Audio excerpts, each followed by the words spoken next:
त्यानंतर आजच्या कार्यक्रमासाठी प्रमुख अतिथी म्हणून लाभलेल्या आणि त्याचबरोबर आजच्या कार्यशाळेमध्ये अभ्यासक्रम घटकावर आपल्यासाठी मार्गदर्शन करण्यासाठी उपस्थित असणाऱ्या विभाग प्रमुख डॉक्टर वंदना महाजन त्यांचं मी सर्वप्रथम आपणाला अल्प करून देत आहे.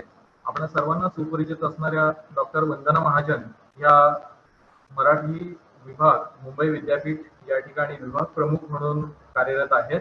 त्याचबरोबर कास वाणी मराठी प्रगत अध्ययन संस्था धुळे या ठिकाणी त्या संचालक आहेत. त्याच संस्थेअंतर्गत प्रकाशित होणाऱ्या आमची श्रीवाणी या मुखपत्राच्या मॅडम संपादकही आहेत. अनेक वर्षांचा त्यांचा अध्यापनातला आणि संशोधनातला अनुभव आहे. साहित्यातील स्त्रीवाद या विषयाच्या अनुषंगाने अनेक वैचारिक व संशोधनपर विपुल प्रमाणामध्ये ग्रंथलेखन बाईंनी केलेलं आहे. त्याचबरोबर स्वतः कवयित्री असून वादळवाट हा त्यांचा काव्यसंग्रहही प्रकाशित आहे. विद्यापीठ अनुदान आयोग त्याचबरोबर राज्य मराठी विकास संस्था कासव आणि प्रगत अध्ययन संस्था धुळे यांच्या माध्यमातून अनेक संशोधन प्रकल्प त्यांनी पूर्ण केलेले आहेत. त्यांच्या मार्गदर्शनाखाली अनेक विद्यार्थी संशोधन करत आहेत. त्याचबरोबर विशेषतः नुकताच साहित्य आणि समाज ही अभ्यास पत्रिका क्रमांक 6 या अभ्यास पत्रिकेमध्ये निवडक स्त्रीवादी कथा या स्त्री जाणीवेच्या कथा आणि या अनुषंगानं या ग्रंथाचं संपादनही त्यांनी केलेलं आहे. मी सर्वप्रथम त्यांचं या कार्यशाळेमध्ये स्वागत करतो. बाईंना विनंती करतो आपण उद्घाटन वजा स्त्री जाणीवेचं साहित्य अनुषंगानं निवडक स्त्रीवादी कथा या विषयावर आम्हा उपस्थितांना मार्गदर्शन करावं. डॉक्टर वंदना महाजन यांना विनंती करतो आपण उपस्थितांना मार्गदर्शन करावं, उद्बोधित करावं.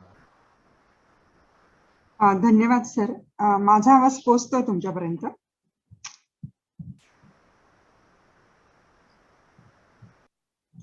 मराठी अभ्यास मंडळ मुंबई विद्यापीठ आणि जीवनदीप शैक्षणिक संस्था पोई संचलित कला व वाणिज्य महाविद्यालय गोवेली या महाविद्यालयाचा IQAC विभाग आणि मराठी विभाग यांच्या संयुक्त विद्यमाने आयोजित तृतीय वर्ष कला मराठी अभ्यास पत्रिका साहित्य आणि समाज या पुनर्रचित अभ्यासक्रमावर आयोजित या कार्यशाळेत उपस्थित असलेले सगळे मान्यवर, संस्थेचे अध्यक्ष रवींद्र घोडविंदे, महाविद्यालयाचे प्राचार्य डॉक्टर KV कोरे, मुंबई विद्यापीठ मराठी अभ्यास मंडळाचे अध्यक्ष डॉक्टर धनाजी गुरव, या कार्यशाळेचे समन्वयक प्राध्यापक हरेंद्र सोष्टे, प्राध्यापक दौलत कांबळे, प्राध्यापक भाग्यश्री पवार आणि इथे उपस्थित असलेले प्राध्यापक अभ्यासक मान्यवर, सगळ्यांना माझा नमस्कार.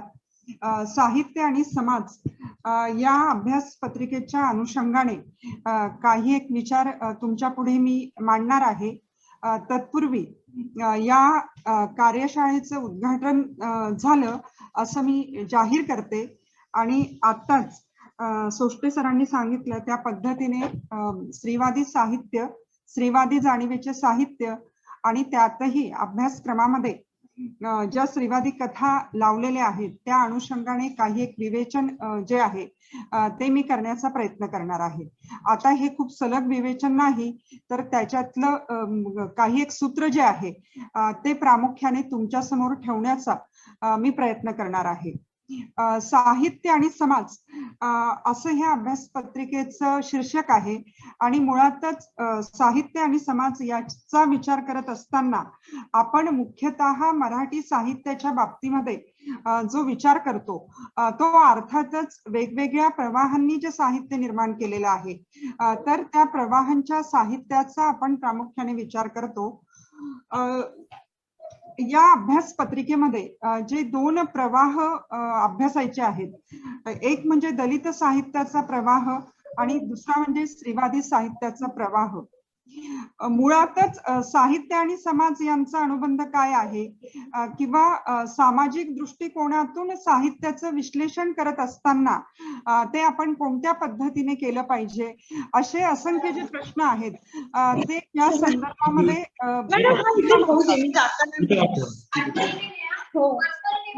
पर्स मी एक छोटी आणली. मृदुल पवार तुमचा जरा मृणाल पवार तुमचा माईक जरा म्यूट करता का? तर असे असंख्य प्रश्न जे आहेत ते या संदर्भामध्ये निर्माण होतात आणि एक मुख्य मुद्दा मी तुमच्या समोर मांडू इच्छिते की शैक्षणिक स्तर जे आहेत या स्तरांनुसार आपल्या शिकवण्याच्या ज्या पद्धती आहेत त्या नक्कीच बदलत जातात. म्हणजे आपण पदवी स्तर आणि पदव्युत्तर स्तर असा जरी आपण विचार केला तरी पदवी स्तरावर शिकवण्याची जी पद्धत आहे ती वेगळी असते आणि पदव्युत्तर स्तरावर जे आपण शिकवतो तर त्याचं जे स्वरूप आहे ते वेगळं असतं.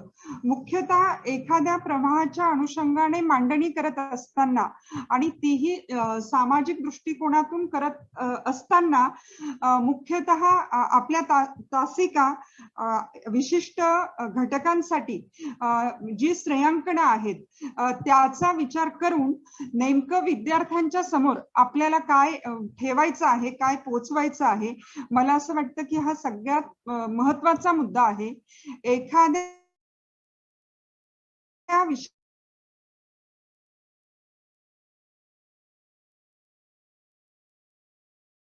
विशिष्ट प्रवाहाची आहेत तेवढाच मुद्दा नसतो तर मुळामध्ये त्या प्रवाहाच्या मागचं जे सिद्धांतन आहे त्या सिद्धांतनाचं स्वरूप काय आहे आणि त्या सिद्धांतनाची जी मांडणी झाली ती मांडणी अर्थातच आपण संदर्भ ग्रंथांच्या आधारे त्या विद्यार्थ्यांना करून देत असतो.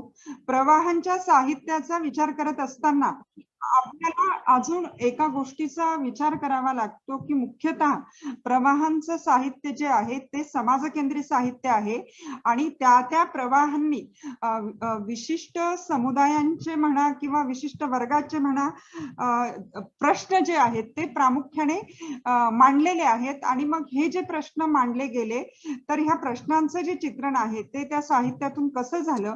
आता समाजशास्त्रीय दृष्टिकोनातून विचार करत असताना आपण परत ज्या काही समाजशास्त्रीय अभ्यास पद्धतींच्या मर्यादा लक्षात घेतो तर त्या मर्यादा लक्षात घेत असताना सुद्धा आपल्याला एक भान जे आहे ते सातत्याने ठेवावं लागतं की मुळातच समाजशास्त्रीय दृष्टिकोनातून लिहिलं गेलेलं जे साहित्य आहे किंवा त्याच्यातून निर्माण झालेल्या ज्या समीक्षा पद्धती आहेत तर ह्या समीक्षा पद्धती एखाद्या विशिष्ट साहित्याच्या आकृतीबंधाकडे कशा पद्धतीने बघतात किंवा आकृतीबंधाचा विचार करत असताना तो समाजशास्त्रीय पद्धतींमध्ये कसा केला जातो हा एक महत्वाचा जो मुद्दा आहे तोही इथे उपस्थित होतो आणि मुळातच साहित्याकडे बघण्याचे दृष्टिकोन, समाजाकडे बघण्याचे दृष्टिकोन आणि विशेष करून साहित्यामध्ये ज्याचं चित्रण येतं तो समाज, त्याची संस्कृती, त्याच्या भाषा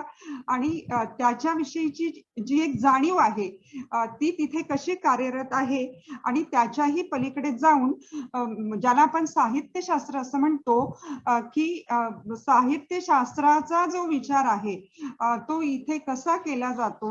मुख्यतः ज्याला आपण काव्यशास्त्र म्हणतो, सौंदर्यशास्त्र म्हणतो की हे सगळे जे घटक आहेत ते तिथे कसे आणि काय कार्यरत असतात. इतक्या व्यापक पटावर आपल्याला एखाद्या विशिष्ट साहित्य प्रवाहाची ओळख जी आहे ती ओळख विद्यार्थ्यांना करून द्यायची असते आणि नेहमी असं वाटतं की हे तेवढं सोपं नसतं कारण याच्यामध्ये अगदी प्राध्यापकांच्या समोर सुद्धा अनेक आव्हानं असतात आणि ह्या आव्हानांना सामोरं जातच प्राध्यापकांना विद्यार्थी हा घडवायचा असतो आणि एखादी विशिष्ट अभ्यास पत्रिका तिचं प्रयोजन त्या विशिष्ट विद्यार्थ्यापर्यंत परत कशा पद्धतीने पोहोचतं आहे आणि त्याच्यातल्या ज्या मूलभूत संकल्पना आहेत त्या विद्यार्थ्यांना कळतात की नाही कळत हे जे मुद्दे आहेत ते ह्या अनुषंगाने खूप महत्वाचे असतात.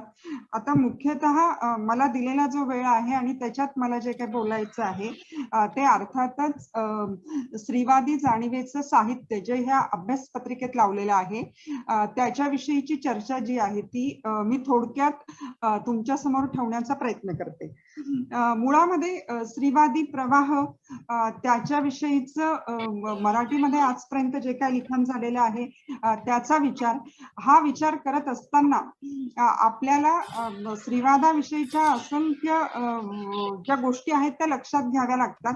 मुळातलं स्त्रीवादाचं पाश्चात्य सिद्धांतन आणि भारतीय सिद्धांतन नावाची काही गोष्ट अस्तित्वात आहे का, आहे तर तिचं नेमकं स्वरूप काय आहे हा मुद्दा, आणि त्याच्याही पलीकडे जाऊन जे स्त्रीवादी जाणीवेचं साहित्य मराठीत निर्माण झालं त्याचं जे स्वरूप आहे ते नेमकं कसं आणि काय आहे, ह्या सगळ्या पार्श्वभूमीवर आपल्याला स्त्रीवादी साहित्याची जी चर्चा आहे ती करावी लागते. आणि परत ही चर्चा करत असताना आता ह्या अभ्यासपत्रिकेचं जे नाव आहे ते साहित्य आणि समाज आहे. आता सामाजिक परिप्रेक्ष्यातून परत स्त्रीवादाची चर्चा करत असताना असंख्य जे प्रश्न आहेत ते केवळ विद्यार्थ्यांसमोर नव्हे तर अगदी शिकवणाऱ्या प्राध्यापकांसमोर सुद्धा उपस्थित होऊ शकतात. कारण स्त्रीवादी विचारधारा जी आहे तर ह्या विचारधारेला सातत्याने समाजाशी संघर्ष करावा लागलेला आहे. आणि हा जो संघर्ष आहे तो वेगवेगळ्या पातळींवर आहे. अभ्यासक म्हणून आपल्याला हे लक्षात घ्यावं लागतं की आधुनिक काळामध्ये जे वेगवेगळे विचारव्यूह निर्माण झाले तर ह्या विचारव्यूहांशी स्त्रीवादाचं जे नातं आहे ते नेमकं कसं आणि काय आहे. आता परत तिसरा जो प्रश्न ह्या अभ्यास पत्रिकेच्या बाबतीत आहे की आपण अभ्यास पत्रिकेमध्ये स्त्रीवादी कथा लावलेल्या आहेत आणि मुख्यतः आधुनिक काळामध्ये ज्या स्त्रिया स्त्रीवादी दृष्टिकोन स्वीकारून कथांची निर्मिती करत आहेत अशा ज्या कथा लेखिका आहेत तर त्या कथा लेखिकांच्या ज्या कथा आहेत तर त्या कथा या अभ्यासक्रमात लावलेल्या आहेत. म्हणजे अगदी गौरी देशपांडेंपासून मनस्विनी लता रवींद्रपर्यंत अलीकडच्या ज्या काही कथाकार आहेत तर ह्या कथाकारांच्या कथांचा जो समावेश आहे तो ह्या कथांमध्ये आहे. आता परत मला असं वाटतं की ह्या घटकाचा जर आपण विचार केला तर मराठीतलं जे कथा साहित्य आहे ते कथा साहित्य त्याची पार्श्वभूमी आणि जी कथा लिहिली गेली तर हा सगळा ओघवता परिचय जो आहे तो विद्यार्थ्यांना होणं सुद्धा गरजेचं वाटतं. आणि सगळ्यात आव्हानात्मक मुद्दा जो आहे की ती वेगळी असेल तर ती वेगळी असण्याची कारणं काय आहेत. म्हणजे ज्याला आपण लेखकाचे अनुभव विश्व म्हणतो तर ह्या अनुभव विश्वामध्ये काही पुरुष म्हणून काही फरक असतो का, आणि स्त्रियांच्या पातळीवर हा जो फरक आहे तो कसा आणि काय आहे, या सगळ्या गोष्टींचा उहापोह जो आहे मुळामध्ये करणं खरं म्हणजे खूप आवश्यक आहे. आधुनिक काळातल्या स्त्रीवादाचा विचार करत असताना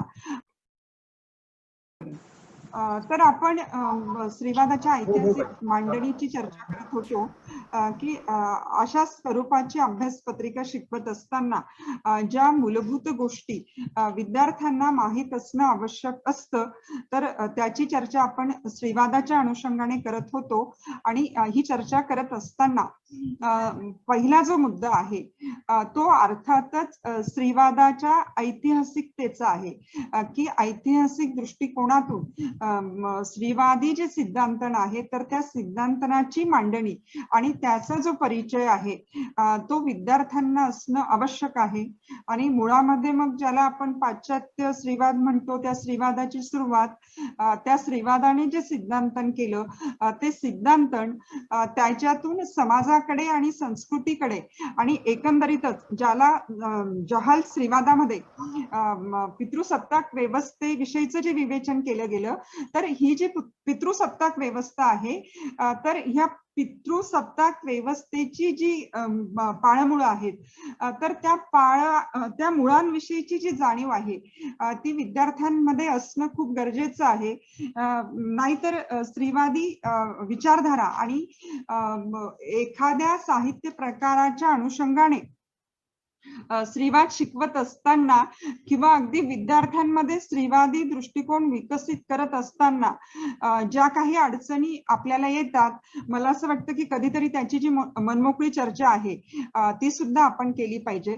कारण ज्यावेळेस आपण सिद्धांतनाचा विचार करतो त्यावेळेस पाश्चात्य सिद्धांतनाचा जो परिचय आहे तो आपल्याला करूनच द्यावा लागतो. अगदी आपण समीक्षेचं ज्यावेळेस उपयोजन करतो तर पाश्चात्य समीक्षा पद्धतींमध्ये स्त्रीवादा संदर्भातले जे जे नमुनादर्श निर्माण झालेले आहेत त्यांचाही आपल्याला विचार करावा लागतो. आणि मुख्यतः मग पुरुष सत्ताक व्यवस्थेच्या अनुषंगाने हे विवेचन जर आपण परत करायला लागलो तर सातत्याने म्हणजे अगदी तुम्ही फ्रेंच राज्यक्रांतीपासूनचा पुढचाही विचार केला पाश्चात्य साहित्याच्या एकंदरीत मांडणी संदर्भातला, तरीही आपल्याला असं दिसतं की अगदी अरिस्टॉटल पासून पुढच्या सगळ्या विचारवंतांचा आपण आढावा घेतला तरी ह्या सगळ्या विचारवंतांचं म्हणजे पुरुष विचारवंतांचं एक लाडकं असं गृहीतक आहे. आणि ते गृहीतक असं आहे की स्त्रियांमध्ये काही अभाव आहेत. अर्थात हे अभाव कोणत्या दृष्टिकोनातून आहेत तर ते पुरुषांपेक्षा स्त्रियांमध्ये काहीतरी न्यूनत्व आहे आणि हे जे न्यूनत्व आहे त्याच्यातच त्यांचं स्त्रीत्व सामावलेलं आहे.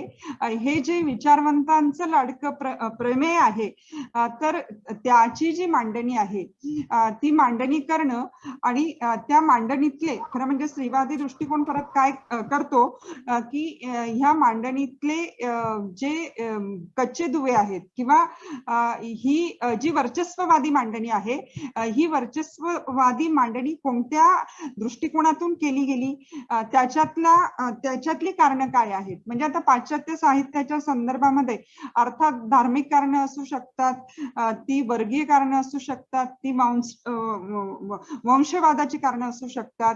तर याची जी मांडणी आहे ती मांडणी जर व्यवस्थित केली तर मला असं वाटतं की स्त्रीवादी विचारांचा एक वेगळा जो परिचय आहे तो विद्यार्थ्यांना वेगळ्या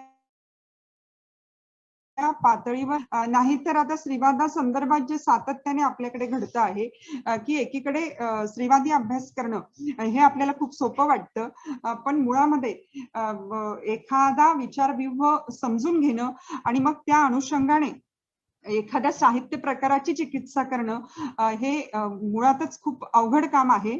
आणि स्त्रीवादाच्या समोर तर वेगवेगळ्या पातळीवरची वेगवेगळी खूप आव्हानं आहेत.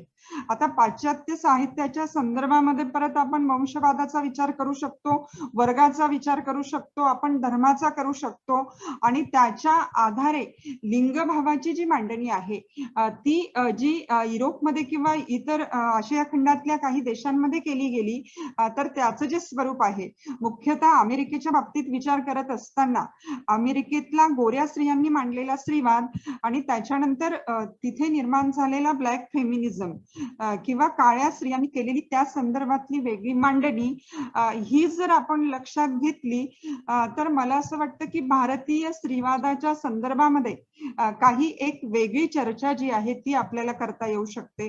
मुळामध्ये आपली सिद्धांतनं ज्याच्यावर आधारलेली आहेत मग अगदी तो फ्रॉइडचा विचार असेल किंवा अगदी मार्क्सने जी मांडणी केली त्या मांडणी संदर्भातली ती चर्चा असेल तर याला पाश्चात्य स्त्रीवादी विचारवंतांनी बराच विरोध केलेला आहे. फ्रॉइडने स्त्रियांच्या संदर्भामध्ये किंवा स्त्रियांच्या न्यूनत्वाच्या संदर्भामध्ये जी मांडणी केली तर त्याला एक आव्हान जे आहे ते पाश्चात्य स्त्रीवादी समीक्षेने दिलेलं आहे. मार्क्सवादी समीक्षेच्या बाबतीमध्ये परत आपल्या भारतामध्ये जे प्रश्न निर्माण झाले अगदी 10-15 मिनिटात माझं जे विवेचन आहे ते संपवण्याचा मी प्रयत्न करते. तर एकंदरीतच आपण मार्क्सवाद आणि स्त्रीवाद याच्याविषयी आपण चर्चा करत होतो. तर ह्या सगळ्या पार्श्वभूमीवर परत आपण जेव्हा भारतीय स्त्रीवादाच्या मांडणीकडे येतो तेव्हा मात्र आपल्याला ह्या मांडणीतलं जे वेगळेपण आहे ते लक्षात घ्यावं लागतं. कारण मुळातच मार्क्सवाद स्वीकारत असताना भारतामध्ये ज्या काही अडचणी आल्या किंवा अगदी डॉक्टर बाबासाहेब आंबेडकरांपासून कॉम्रेड शरद पाटलांपर्यंत मार्क्सवादी समीक्षेचा म्हणजे मार्क्सवादाचा आणि नंतर मार्क्सवादी समीक्षेचा विचार मांडत असताना इथल्या जाती व्यवस्थेकडे बघण्याचे मार्क्सवादी विचारवंतांचे जे दृष्टिकोन आहेत ते तपासून बघण्याची जी एक प्रक्रिया आहे ती प्रक्रिया आपल्याकडे घडली. आणि मग ह्या सगळ्या पार्श्वभूमीवर मला असं वाटतं की भारतीय स्त्रीवादाची जी चर्चा आहे ती आपल्याला करणं आवश्यक आहे. आणि अर्थातच ही चर्चा जी सुरू होते ती परत महात्मा ज्योतिराव फुले आणि सावित्रीबाई फुले यांच्यापासून आपल्याला करावी लागते. याचं कारण असं आहे की ज्योतिराव फुले यांनी जी स्त्री शूद्र आणि अतिशूद्र ही मांडणी केली आणि मुळातच इथल्या वंचितांचे प्रश्न समजून घेत असताना आपल्याला ते स्त्रियांचे प्रश्न, शूद्रांचे प्रश्न आणि अतिशूद्रांचे प्रश्न या पातळीवर हे सगळे प्रश्न आपल्याला समजून घ्यावे लागतील. आणि ते मांडत असताना ज्योतिराव फुलेंनी व्यवस्थेची चिकित्सा केली, व्यवस्थेची चिकित्सा करण्याचे काही दृष्टिकोन दिले, खरं म्हणजे खूप महत्वाच्या समीक्षा पद्धती दिल्या, साहित्य विचाराविषयीचं काही एक विवेचन करण्याचा जो प्रयत्न आहे तो सुद्धा ज्योतिराव फुलेंनी केलेला आहे. आणि ही जी मांडणी आहे म्हणजे भारतीय स्त्रीवादाची मांडणी करत असताना आधुनिक काळामध्ये ती मांडणी आपल्याला ज्योतिराव फुलेंपासूनच सुरू करावी लागते. आणि मग परत इतर जे विचारव्यूह त्याच्यानंतर आपल्याकडे निर्माण झाले ते विचारव्यूह आणि स्त्रीवाद यांचं नेमकं नातं कसं आहे, तर हे नातं बऱ्याच प्रमाणामध्ये विरोधी आहे हे आपल्याला लक्षात घ्यावं लागतं.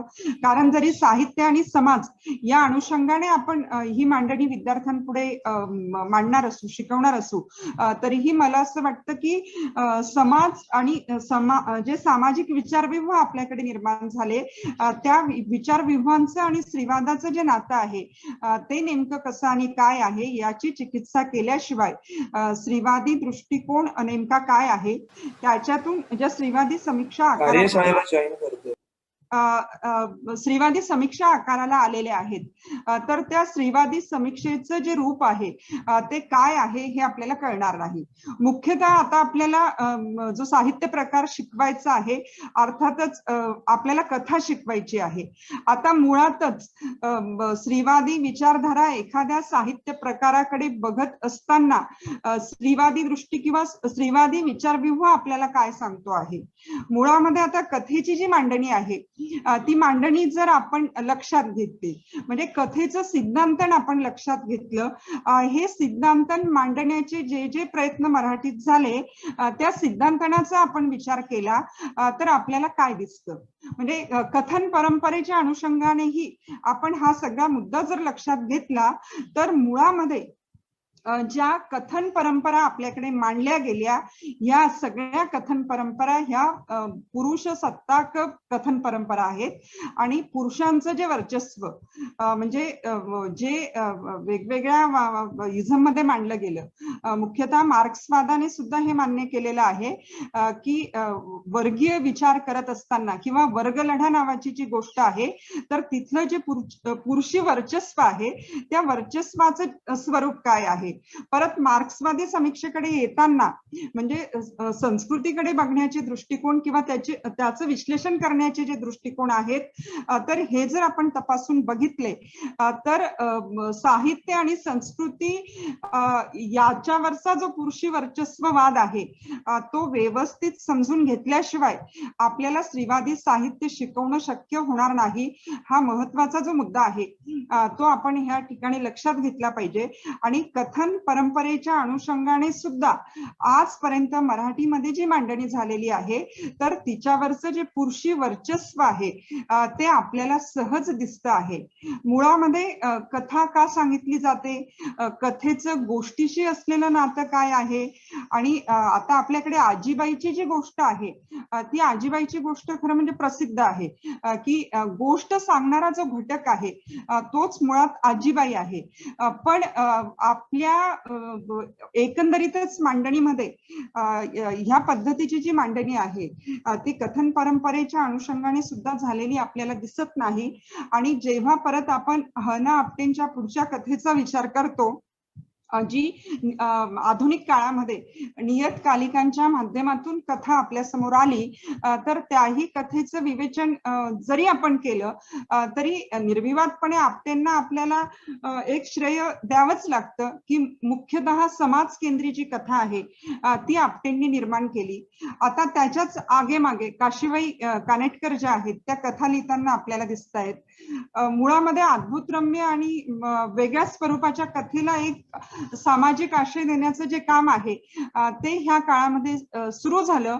आणि इथून जर आपण परत स्त्रियांची कथा असा जर आपण विचार करायला लागलो तर अगदी आपल्याला विभावरी आणि कमल देसाईंपर्यंत ज्या स्त्रिया कथा लिहित आहेत, तर विभावरी आणि कमल देसाईंचा अपवाद जर आपण सोडून दिला तर याच्यातल्या जवळजवळ सगळ्यात ज्या लेखिका आहेत त्या कुठेतरी पुरुषी परिप्रेक्ष्यातून कथा लिहिताना आपल्याला दिसतात. आता मुळामध्ये असा जो परिप्रेक्ष्य ठरवला जातो एखाद्या लेखकाचा, तर याची जी जडणघडण आहे ती कशी आणि काय होते, म्हणजे स्त्रीवादाची चर्चा करत असताना आपल्याला भाषा हा जो महत्वाचा घटक आहे, साहित्याचं माध्यम म्हणून आपण त्याचा विचार करतो, तर आपल्याला भाषेवर लक्ष केंद्रित करावं लागतं. आणि स्त्रीवादाने भाषेच्या संदर्भामध्ये वेळोवेळी जी मांडणी केलेली आहे तर भाषा सुद्धा कशी पुरुषी आहे आणि इथे स्त्रियांना व्यक्त व्हायला कसा वाव नाही, आणि परत मग स्त्रियांनी काय बोललं पाहिजे, काय लिहिलं पाहिजे, एखाद्या संकल्पनेकडे बघण्याचे पुरुषी दृष्टिकोन आणि स्त्रियांचे दृष्टिकोन याच्यामध्ये काय तफावत असली पाहिजे, याची जडणघडण जी आहे ती त्या विशिष्ट समाज व्यवस्थेमध्ये कशा पद्धतीने झालेली आहे, त्याच्या मागचं धर्मकारण काय आहे, त्याच्या मागचं जातीचं राजकारण काय आहे. कारण आता तर आपण लोकशाही प्रधान देशामध्ये जगून बरीच वर्ष झाली आणि त्याच्यानंतर एखाद्या विचारव्यूहाकडे आज आपण बघत असतो. आणि ते बघत असताना म्हणूनच मी सुरुवात जी केली ती स्त्रीवादाच्या ऐतिहासिकतेपासून केली की याच्यातले जे ऐतिहासिक टप्पे आहेत ते टप्पे तपासतच आज आपल्याला ही सगळी चर्चा करावी लागते. आणि मग ह्या सगळ्या परिप्रेक्ष्यामध्ये ज्याला आपण खऱ्या अर्थाने स्त्रीवादी साहित्य म्हणतो, तर हे जे स्त्रीवादी साहित्य आहे तर ते आज कशा पद्धतीने लिहिलं जात आहे किंवा ज्या व्यक्त होणाऱ्या स्त्रिया आहेत त्या कशा पद्धतीने व्यक्त होतात याची जी चर्चा आहे ती आपल्याला करायची आहे. खरं म्हणजे खूप मर्यादा असतात. मी सुरुवात जी केली की आपल्या तासिका आपल्याला विद्यार्थ्यांपर्यंत ज्या असंख्य गोष्टी पोहोचवायच्या असतात, पण मुख्यतः जे चळवळ केंद्री साहित्य आहे तर हे चळवळ केंद्री साहित्य जे आहे तर ते जर खऱ्या अर्थाने आपल्याला विद्यार्थ्यांपर्यंत पोहोचवायचं असेल तर मला असं वाटतं की त्याच्या मागचे जे विचारव्यूह आहेत त्या विचारव्यूहांची व्यवस्थित ओळख झाल्याशिवाय विद्यार्थ्यांना ते साहित्य कळत नाही. म्हणजे जेव्हा आज संशोधन करायला विद्यापीठापर्यंत विद्यार्थी येतात आणि ते असं म्हणतात की आम्हाला स्त्रीवादी दृष्टिकोनातून अमक्या अमक्या साहित्याचा विचार करायचा आहे, तेव्हा त्या विद्यार्थ्यांना सिद्धांतनाची बिलकुल कल्पना नसते किंवा एखादा विचार स्वीकारून जेव्हा आपण संशोधन करतो, आपण समीक्षा करतो, तर त्यावेळेस आपल्याला कोणकोणत्या पायऱ्या माहीत असल्या पाहिजेत, त्याचा आपण कसा विचार केला पाहिजे, ही जी चर्चा आहे. खरं म्हणजे अभ्यासक्रम तयार करताना आपल्या सगळ्यांचं उद्दिष्ट हेच असतं की योग्य पद्धतीने हे सगळे जे मुद्दे आहेत ते आपल्या विद्यार्थ्यांपर्यंत पोहोचले पाहिजेत आणि विचारव्यूहांची जी जाणीव आहे ती विद्यार्थ्यांना व्यवस्थित व्हावी. स्त्रीवादी विचारव्यूहाची जाणीव करून देत असताना ही जी आव्हानं आहेत ती नक्कीच आपल्या समोर आहेत की वेगवेगळ्या विचारधारा आणि स्त्रीवाद यांचा जो सतत संघर्ष चाललेला आहे तर त्या संघर्षाची पाळंमुळं जोपर्यंत आपल्याला कळत नाहीत, समजत नाहीत, अर्थात विद्यार्थ्यांना, तर तोपर्यंत मला असं वाटतं की स्त्रीवादी विचार त्या विद्यार्थ्यांना कळू शकणार नाही. मुख्यतः आता आपण ज्या कथा ह्या अभ्यास पत्रिकेमध्ये लावलेल्या आहेत, तर गौरी देशपांडे पासून आपण एक सुरुवात केली आणि मनस्विनी किंवा वंदना महाजन यांच्यापर्यंतच्या ज्या कथा आहेत त्या तिथे आहेत. आता कथा निवडत असताना अभ्यास मंडळाने एक विचार केलेला आहे की मुख्यतः तृतीय वर्षापर्यंत आलेला जो विद्यार्थी आहे, तर ह्या विद्यार्थ्याच्या आकलनाच्या ज्या क्षमता आहेत, तर त्या क्षमता लक्षात घेऊन ह्या कथा लावलेल्या आहेत. आता मी सहज एक मुद्दा सांगते की काल परवा ह्या कथांच्या संदर्भामध्ये माझं मेघना पेठेंशी बोलणं चाललेलं होतं आणि मेघना मला असं म्हटल्या की ठीक आहे की अभ्यासक्रमात कथा लावायला हरकतच नाही, खूप चांगली गोष्ट आहे. जेव्हा अभ्यास मंडळ, एखाद्या विद्यापीठाचं अभ्यास मंडळ ह्या पद्धतीने लेखकांचा विचार करून त्यांचं साहित्य हे लावलं जातं, ही स्वागतार्ह गोष्ट आहे. पण ती मला गमतीत असं म्हटली की तू असं काही करणार नाहीस ना की ह्या कथेतला काही भाग वगळून टाकणं तुझ्या डोक्यात आलेलं नाही ना. आता मला हसू आलं. आता मुळामध्ये असं तिला का बोलावं असं वाटलं की गौरी देशपांडे पासून उर्मिला पवारांपर्यंत आणि प्रज्ञा दया पवारांपर्यंत आपण कथेचं जे एक मूळ बदललेलं आहे, जे सूत्र बदललेलं आहे, अगदी आशयाच्या अंगाने सुद्धा आता आशयाचा विचार करत असताना आशय बदलतो आणि त्या अनुषंगाने आकृतीबंध कसा बदलतो याचाही विचार आपल्याला करावा लागतो. तर ह्या सगळ्या लेखिका जेव्हा व्यक्त होत आहेत, ह्या काहीतरी सांगू इच्छिता, हे सांगत असताना त्यांनी आकृतीबंधावर सुद्धा काही प्रयोग जे आहेत ते केलेले आहेत. पण मुळामध्ये प्रश्न जो निर्माण होतो वर्गात शिकवत असताना तो आशयाच्या अंगाने होतो. आणि मेघनाने मला तिचा एक अनुभव सांगितला. ती असं म्हटली की पुणे विद्यापीठामध्ये तिची नातीचरामी कादंबरी लावलेली होती आणि ही कादंबरी आणि त्याची काहीतरी कार्यशाळा होती आणि तिथे मेघनाला बोलवलेलं होतं. तर विद्यार्थ्यांनी जे अनुभव सांगितले की शिक्षक शिकवत असताना त्या कादंबरीतले जे बरेच परिच्छेद आहेत ते परिच्छेद सोडून देतात किंवा ते शिकवत नाहीत. आता इथे अडचणीचा मुद्दा काय आहे की स्त्रिया लिहित आहेत, त्या लैंगिकतेविषयी लिहित आहेत, त्या स्त्री पुरुषांच्या संबंधांविषयी लिहित आहेत आणि अर्थात हे जे लिहिणं आहे हे तसं समाज केंद्रीय आहे की समाजामध्ये जे बदल घडत आहेत किंवा स्त्रियांच्या जगण्यामध्ये वेगवेगळ्या विचारधारा आणि स्त्रीवाद याच्यामुळे जे काही बदल झाले त्याच्यातून जे जगणं बदललं त्या जगण्याविषयी त्यांना व्यक्त व्हायचं आहे. आणि हे व्यक्त होत असताना जी भाषा वापरली जाते आहे, म्हणजे आता गौरी देशपांडेची भाषा, मेघना पेठेची भाषा, उर्मिला पवारांची भाषा, अगदी मनस्विनी सारखी जी नवी कथाकार आहे अलीकडची तिची भाषा, या सगळ्या पातळ्यांवर हा सगळा विचार जो आहे तो आपल्याला नक्कीच करायचा आहे. पण ही बदललेली जी भाषा आहे त्याच्यातून काही जे थेटपणे लिहिलं जात आहे ते वर्गात बोलताना अडचणी होणं मी प्राध्यापक म्हणून समजू शकते. कारण शेवटी आपल्या समोर जे विद्यार्थी असतात ते विद्यार्थी ज्या वेगवेगळ्या समाज घटकांमधून आलेले असतात, तर परत त्यांच्या जाणीवा, त्यांच्या अस्मितेचे प्रश्न, प्राध्यापकांच्या अस्मितेचे प्रश्न, अशा असंख्य ज्या गोष्टी आहेत त्या इथे कार्यरत असतात का याचाही विचार केवळ स्त्रीवादी जाणीवेच्या साहित्यात नव्हे, पण कोणतीही अभ्यास पत्रिका शिकवत असताना आपल्याला प्रकर्षाने करावा लागतो. पण स्त्रीवादाच्या संदर्भामध्ये हे जे प्रश्न आहेत ते अधिक तीव्र होतात आणि याच्यामुळे कथा निवडत असताना म्हणजे मुलांचं जे वय आहे किंवा त्यांची जी आकलन क्षमता आहे त्या क्षमतेनुसार कथांची जी निवड आहे ती आपण इथे केलेली आहे. आणि मुख्यतः म्हणजे पौगंडावस्था जी असते त्याच्यामध्ये होणारे बदल आणि तिथे भिन्नलिंगी जो विचार आहे तो परत ही मुलं कशा पद्धतीने करतात आणि तो विचार करत असताना नेमकं आपण सकारात्मक दृष्टिकोनातून त्यांच्यापर्यंत काय पोहोचवलं पाहिजे. म्हणजे साहित्य शिकवणं, समीक्षा पद्धती पोहोचवणं, काही प्रमाणामध्ये त्या साहित्य प्रकाराच्या अनुषंगाने त्यांना साहित्य विचाराचा परिचय करून देणं, अशी अनेक आव्हानं तर आपल्या समोर असतातच असतात. पण एकंदरीतच त्या मुलांची जी जडणघडण आहे तर ह्या जडणघडणीमध्ये त्या साहित्याचा जो वाटा बंद झाला आवाज. तो वाटा कसा आणि काय आहे, इथपर्यंतचा सगळा जो प्रवास आहे तो आपल्याला नक्कीच करावा लागतो. आता माझा आवाज पोहोचतोय तुमच्यापर्यंत? पोहोचतोय मॅडम, पोहोचतोय, बोला. हो. व्यवस्थित पोहोचतोय. बरं, येतो आवाज येतो. तांत्रिक अडचण दिसते आहे. तर मला असं वाटतं की काही महत्वाचे जे मुद्दे होते किंवा याच्यातले जे काही विचारविभाग किंवा काही संकल्पना ज्या आहेत त्याची एक चर्चा जी आहे ती करण्याचा जो प्रयत्न आहे तो मी इथे केलेला आहे. मला फक्त उद्घाटनपर बोलायचं होतं, तरी आयोजकांचा आग्रह म्हणून एकंदरीतच स्त्रीवादी जाणीवेचा जो घटक आपल्या ह्या पेपरमध्ये आहे त्याच्याविषयी एक जी मांडणी आहे ती मी इथे केलेली आहे.